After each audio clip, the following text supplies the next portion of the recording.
શિવાય. શ્રી જામનગરના આંગણે ભગવાન શ્રી કેદારેશ્વર મહાદેવની અસીમ કૃપાથી અને કુળદેવી માના આશીર્વાદથી સમસ્ત નર્મદેશ્વર મહાદેવ સત્સંગ મંડળ દ્વારા આયોજિત શ્રી શિવ મહાપુરાણ જ્ઞાન યજ્ઞના આ સત્રમાં પધારેલા તથા આસ્થા ચેનલ દ્વારા આ કથાનું જીવંત પ્રસારણ નિહાળી રહેલા સર્વે શિવ ભક્તોનું આ શિવ દરબારની અંદર હાર્દિક સ્વાગત છે. સૌપ્રથમ વ્યાસગાદી પર બિરાજમાન શ્રી પોથીજી તથા પરમ પૂજ્ય બાપુના ચરણોમાં આપણા સૌના વંદન સહ ઓમ નમઃ શિવાય. આવો આપણી ઋષિકુળની પરંપરાને અનુસરતા આજના દિવસનું પોથીજીનું પૂજન અને બાપુના આશીર્વાદ લેવા માટે હું વિનંતી કરીશ.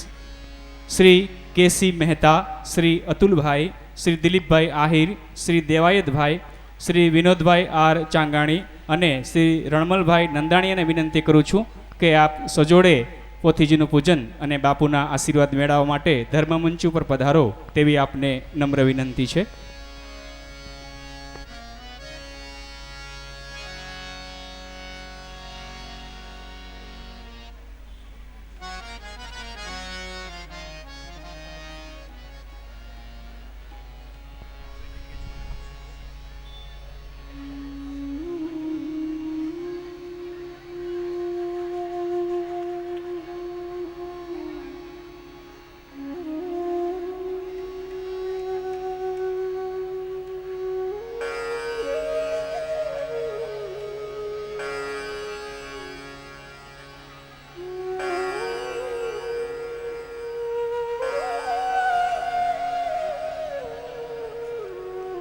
તમામ ભક્તજનોના જેઓના નામનો ઉલ્લેખ કરવામાં આવ્યો તેઓ થોડી ઝડપથી અત્રે ધર્મમંચ ઉપર પધારે તેવી નમ્ર વિનંતી છે.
હવે હું વિનંતી કરીશ શ્રી કાંતિભાઈ મદ્રાસવાળા તથા મણિબેનને તેઓ પરમ પૂજ્ય બાપુ માટે શ્રી તિરુપતિ બાલાજીની મૂર્તિ લઈ આવેલા હોય તો અત્રે તેઓ ધર્મમંચ ઉપર પધારે અને પરમ પૂજ્ય બાપુને સપ્રેમ ભેટ આપે તેવી નમ્ર વિનંતી છે.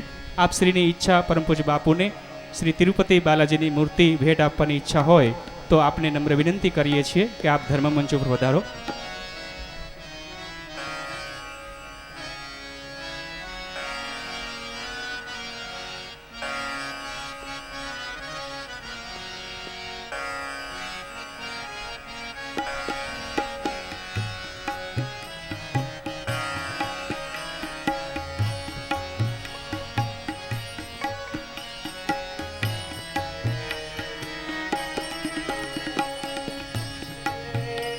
શ્રી કાંતિભાઈ મદ્રાસવાળા અને મણિબેન દ્વારા પરમ પૂજ્ય બાપુને મૂર્તિ અપાઈ રહી છે. જોરદાર તાળીઓથી આપણે તેમને સન્માનિત કરીશું.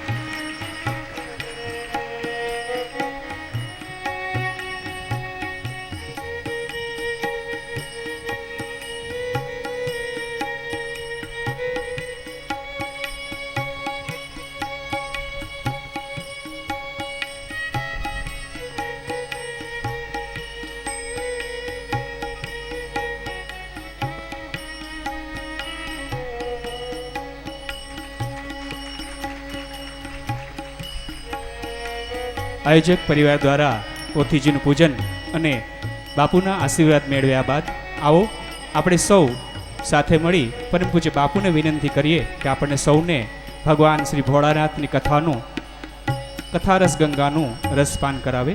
ઓમ નમઃ શિવાય.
बालकृष्ण लाल की, हनुमान जी महाराज की, सदगुरु भगवान की जय, नर्मदेश्वर महादेव की जय, नमः पार्वती पते हर हर महादेव।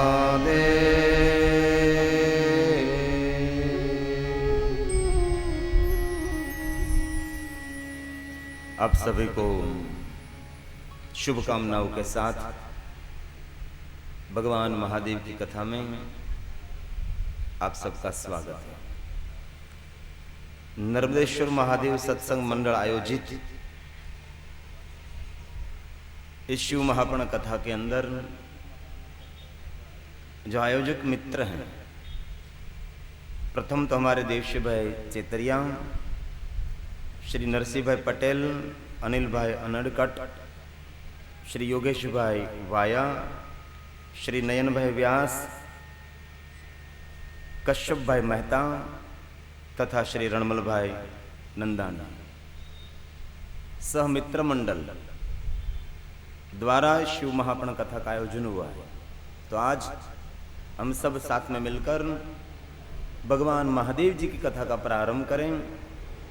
इससे पहले प्रयाग तीर्थ को याद करें। जिस तीर्थ को याद करते हैं यह तीर्थ की यात्रा का फल मिलता है, इसलिए भाव से, हृदय से और भक्ति से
ब्रह्मलोक के मार्ग समान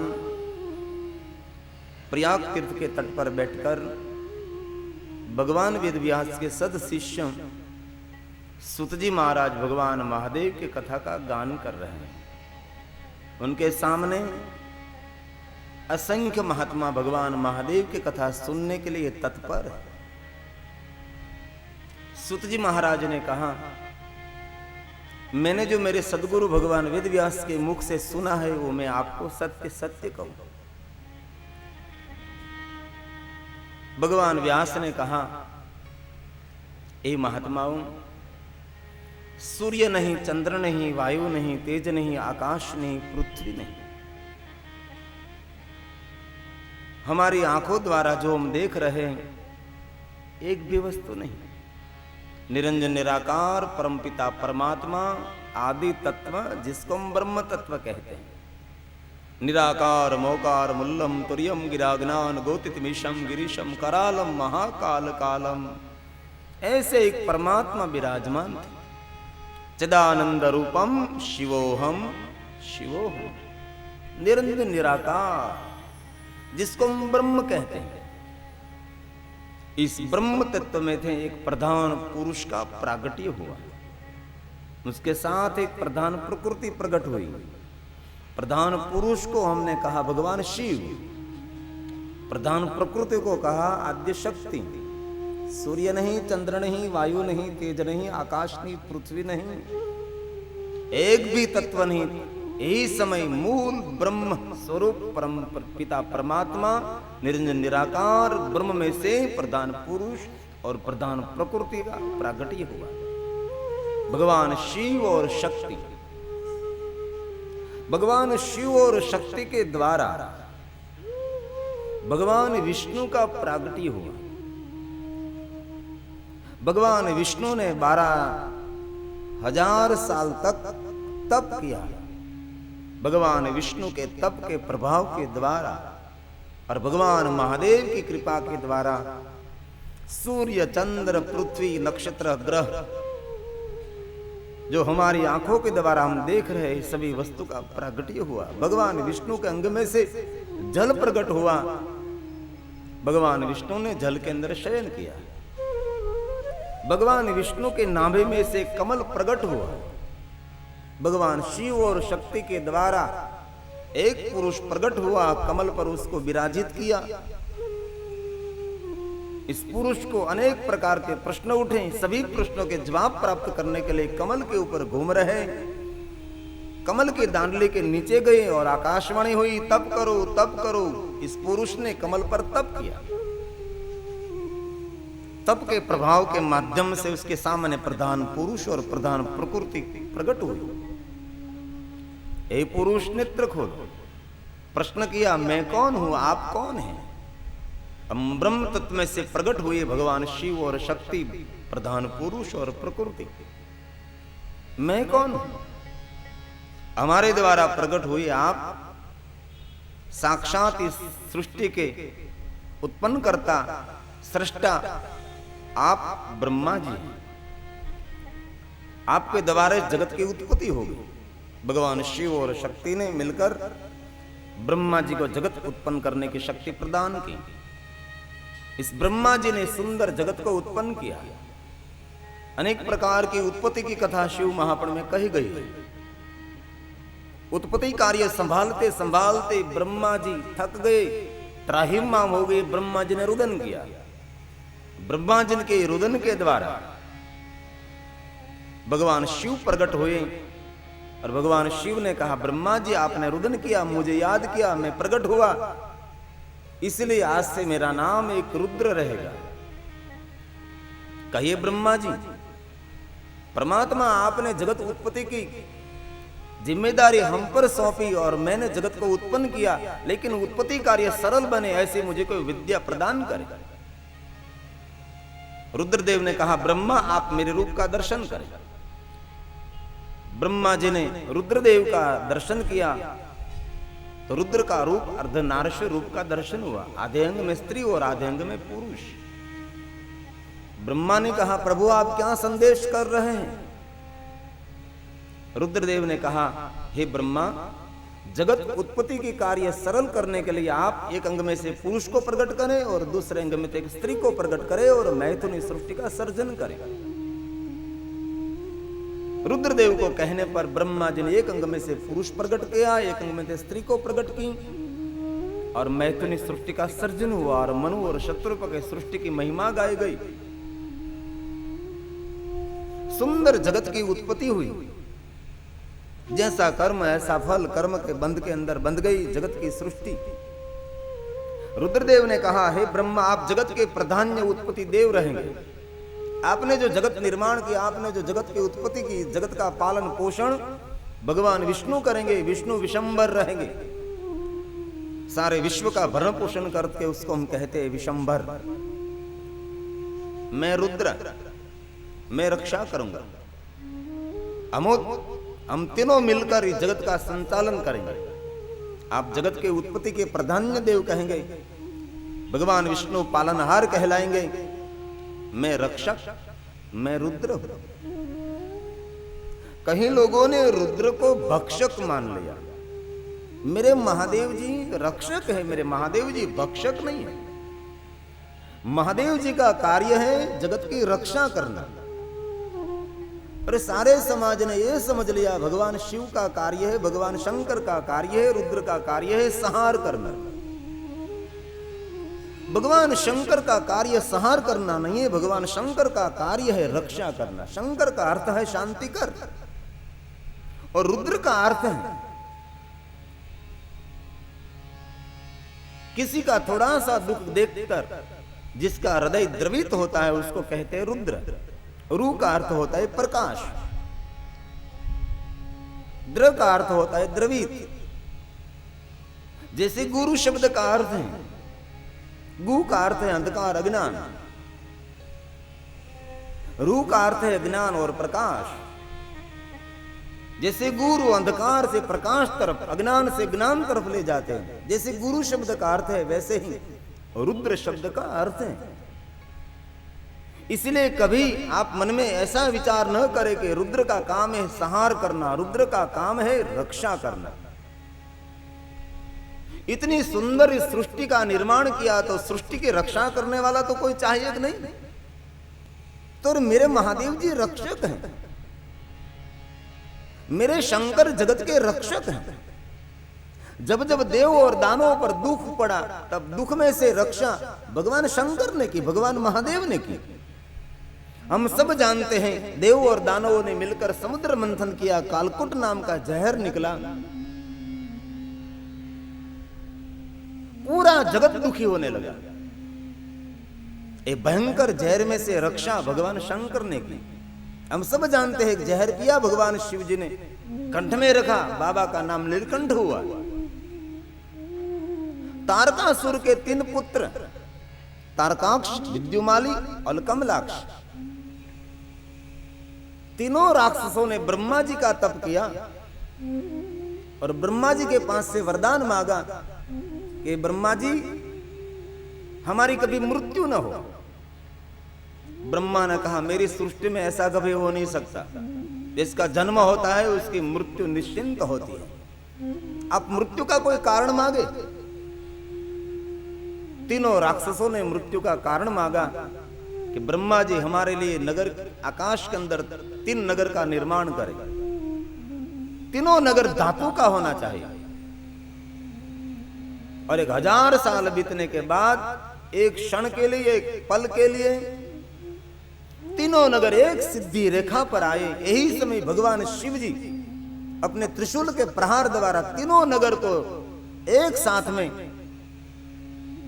जो पार करे ये त्रिशूल, तो हमारा संहार हो सकता है, हमारी मृत्यु हो सकती है। ब्रह्मा जी ने वरदान दिया, मृत्यु का कारण मिल गया और तीनों दानवों ने मिलकर इस तीनों नगर में शिवालय का निर्माण कर दिया। भगवान शिव की पूजा का प्रारंभ कर दिया। 1000 साल पूरी होने की तैयारी है, एक क्षण आने में तैयारी है। सभी देवता मिलकर गए भगवान महादेव के पास। महादेव जी ये तीनों राक्षस आपके हाथों द्वारा उसकी मृत्यु लिखी गई है। ब्रह्मा जी का वरदान है 1000 साल बीतने के बाद एक क्षण के लिए तीनों नगर एक सिरेखा पर आएंगे। आप त्रिशूल के प्रहार द्वारा ये तीनों नगरों को आर पार करेंगे तो इस तीनों राक्षसों का संहार होगा, उसकी मृत्यु होगी। जो आप ये क्षण चूक गए तो दूसरी 1000 साल वो जी सकेंगे, ऐसा वरदान ब्रह्मा का है। तो आप तैयार हो जाए और तीनों नगरों का संहार करें। भगवान महादेव ने कहा कि तीनों राक्षस मेरे भक्त हैं, तीनों नगरों में मेरा शिवालय है, वहां शिव पूजा का प्राधान्य है, इसलिए मैं तीनों दानवों का संहार न करूं। तो उसके लिए हम सब क्या करें? देवताओं ने कहा, महादेव ने कहा तीनों नगर